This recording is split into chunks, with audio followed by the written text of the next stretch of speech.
ನಮಸ್ಕಾರ ವೀಕ್ಷಕರೇ, JTV news ಡಿಜಿಟಲ್ಗೆ ಸ್ವಾಗತ. ನಾನು ಅಕ್ಷಯ್ ಶಾನ್ಭಾಗ್.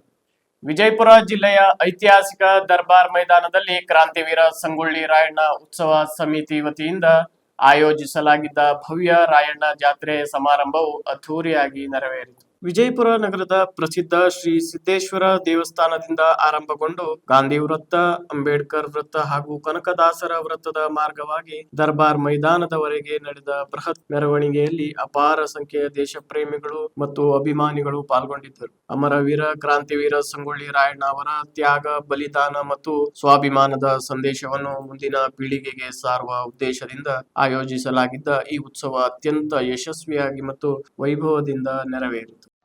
ವೇದಿಕೆ ಮೇಲೆ ಮತ್ತೊಂದು ರಾಯಣ್ಣನ ಜಾತ್ರೆ ಆಗ್ತಿದೆ. ಅಲ್ಲಿ ಕೂತಿರ್ತಕ್ಕಂಥವರು MLAಗಳಾಗಿರ್ತಾರೆ. ಅದು ಮತ್ತೊಂದು ಐತಿಹಾಸಿಕವಾಗಿರ್ತಕ್ಕಂಥ ಕಾರ್ಯಕ್ರಮ ಸಂಕಲ್ಪಕ್ಕಾಗಿ ಮಾಡಿಕೊಳ್ಳುತ್ತದೆ. ವಿಚಾರ ಮಾಡ್ರಿ, ನಮ್ಮನ್ನ ಹೆಂಗ ತಿರಸ್ಕಾರ ಭಾವ ಮಾಡ್ತಿದ್ರು. ಈ ಮೈದಾನವೆಲ್ಲವೂ ಕೂಡ ತುಂಬಿತ್ತು. ಅವ್ರೇನ್ ಬರ್ತಾರೆ ಕೌರವರು ಅಂತ ಒಂದು ಯೋಚನೆಯಿಂದ ನಮ್ಮ ಕಾರ್ಯಕ್ರಮದ ನಿರ್ಮಾಣದಲ್ಲಿ ಬರಲಿಲ್ಲ. ಆದ್ರೆ ಇವತ್ತು ವಿಜಯಪುರದ ಪ್ರತಿಷ್ಠಿತವಾಗಿರತಕ್ಕಂತಹ ಸಿದ್ದೇಶ್ವರ ದೇವಸ್ಥಾನದ ಬೆಳಗ್ಗೆ ಆರಂಭವಾಗಿರತಕ್ಕಂಥ ಮೆರವಣಿಗೆಯನ್ನು ನೋಡಿದಾಗ ಬಹುತೇಕ ಬಹಳ ಜನರಿಗೆ ಗುರುಗುಡದಂಗಾಗಿರ್ಬೇಕು. ನಮ್ಮನ್ನ ಒಡೆದು ಆಳುವಂತ ನೀತಿ ಉಳ್ಳವರು ಬಹಳ ಜನ ಇದ್ದಾರೆ. ನಮ್ಮನ್ನ ಒಡೆದು ಆಳುವಂತವ್ರು ಹೇಳ್ತಿರ್ತಾರೆ, ನಿಮ್ಮಲ್ಲಿ 2 ಪಂಗಡ ಇದೆ, ನಿಮ್ಮಲ್ಲಿ 3 ಪಂಗಡ ಇದೆ. ಅದು ಕಾಲಘಟ್ಟ ಹೋಯ್ತು. ನಾವೆಲ್ಲರೂ ಒಂದು ಇಡೀ ವಿಜಯಪುರ ಜಿಲ್ಲೆಯಲ್ಲಿ ಐತಿಹಾಸಿಕವಾಗಿರತಕ್ಕಂಥ ಕಾರ್ಯಕ್ರಮವನ್ನು ಮಾಡಿ ಈ ಕಾರ್ಯಕ್ರಮದ ಸಂದೇಶ ಕೊಡ್ಲಿಕ್ಕೆ ಅಂದ್ರೆ ನಾವು 2 ಪಂಗಡದವರಲ್ಲ, ನಾವು ಒಂದೇ ಪಂಗಡದವರು. ಪಂಗಡ ಅನ್ನುವಂತ ಉದ್ದೇಶಕ್ಕಾಗಿ ಈ ಕಾರ್ಯಕ್ರಮ ಬಂದಿದೆ. ವಿಚಾರ ಮಾಡ್ರಿ, ಈ ಕುಟುಂಬ ಹೆಂಗೆ ಸೇರಿದೆ ಅಂತ ಕೇಳಿದ್ರೆ, ಯಾರೋ ತನ್ನ ವೈಯಕ್ತಿಕ ಉದ್ದೇಶವಿಲ್ಲದೆ, ವೈಯಕ್ತಿಕ ಪ್ರತಿಫಲ ಅಪೇಕ್ಷವಿಲ್ಲದೆ, ಕೇವಲ ರಾಯಣ್ಣ ಅನ್ನೋ ಒಂದು ಹೆಸರಿನ ಮೇಲೆ ಒಂದು ಅಭೂತಪೂರ್ವವಾಗಿರ್ತಕ್ಕಂಥ ಕಾರ್ಯಕ್ರಮ ಯಶಸ್ಸು ಮಾಡಿಕೊಟ್ಟಿದ್ದಾರೆ. ಮೆರವಣಿಗೆ ಬರುವಾಗ ಮೆರಗ ಬೇರೆ ಇತ್ತು. ಮೆರಗ ಹೆಂಗಿಂತ ಕೇಳಿದ್ರೆ, ಸಿದ್ದೇಶ್ವರ ದೇವಸ್ಥಾನದಲ್ಲಿ ಆರಂಭವಾಗಿರ್ತಕ್ಕಂಥ ಮೆರವಣಿಗೆ ಗಾಂಧಿ ಚೌಕಿನವರೆಗೆ ಹಿಡಿಸಲಾರಂಗ ಆ ರಾಯಣ್ಣ ದಂಡ ಬರಬೇಕಾಗ್ತದೆ ಅಂದ್ರೆ ವಿಚಾರ ಮಾಡ್ರಿ. ರಾಯಣ್ಣ ಈ ನಾಡಿನ ಸ್ವಾತಂತ್ರ್ಯಕ್ಕಾಗಿ ಸಂಘಟನೆಯನ್ನ ಮಾಡಿದ್ದ. ಪ್ರತಿ ಮನೆಗಳಿಗೂ ಹೋಗಿ ಯುವಕರುಗಳನ್ನ ಜಾಗೃತಿಯನ್ನು ಮಾಡಿ ನಮ್ಮನ್ನಾಳುವ ಕೆಂಪು ಮೋತಿಯ ಕೊಂಡಿಗಳನ್ನ ಈ ದೇಶವನ್ನ ಬಿಟ್ಟು ತೋರಿಸಬೇಕಂತ ಉದ್ದೇಶಕ್ಕಾಗಿ ರಾಯಣ್ಣ ಅವತ್ತಿಗೆ ಹೋರಾಟ ಮಾಡಿದ್ದ. ಇವತ್ತು ನೀವು ಹೋರಾಟ ಮಾಡಬೇಕಾಗಿದೆ.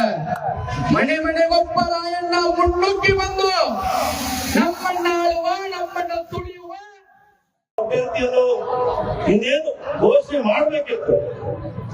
ದಾವಣಗೆರೆಯಲ್ಲಿರುವ ಪ್ರತಿಯೊಬ್ಬ ಬಲಾಢ್ಯರು ಒಂದಾದ್ರು. ಎಲ್ಲ ಒಂದಾಗಿ ಆ GV ವಿನಯ್ ಕುಮಾರ್ ಬಿಟ್ಟು ನಮ್ಗೆ ಯಾವ್ದು ಟಿಕೆಟ್ ಕೊಡ್ರಿ, ನಾವು ಇರ್ತೀವಿ ಅಂತ ಹೇಳಿದ್ರು. ಇವತ್ತು ಶಾಮನೂರು ಕುಟುಂಬದವರು ಪಕ್ಷಗಳನ್ನ ಗತಿಮುಚ್ಚಿದ್ದಾರೆ ಹಿಡ್ಕೊಂಡಿದ್ದಾರೆ. ಮನೆ ಬ್ಲಾಕ್ ಮೇಲ್ ಮಾಡಿ ಲಿಸ್ಟ್ ಅವ್ರ ಹೆಸರಿರಲಿಲ್ಲ. ಬೀದರಿಂದ ಚಾಮರಾಜನಗರ ತನಕ ನಮ್ಮಂತ ಅತ್ಯಂತ ಹಿಂದುಳಿದ ಸಮಾಜಗಳು ಶೋಷಣೆಗೆ ಒಳಗಾಗ್ತಾ ಇದಾವೆ.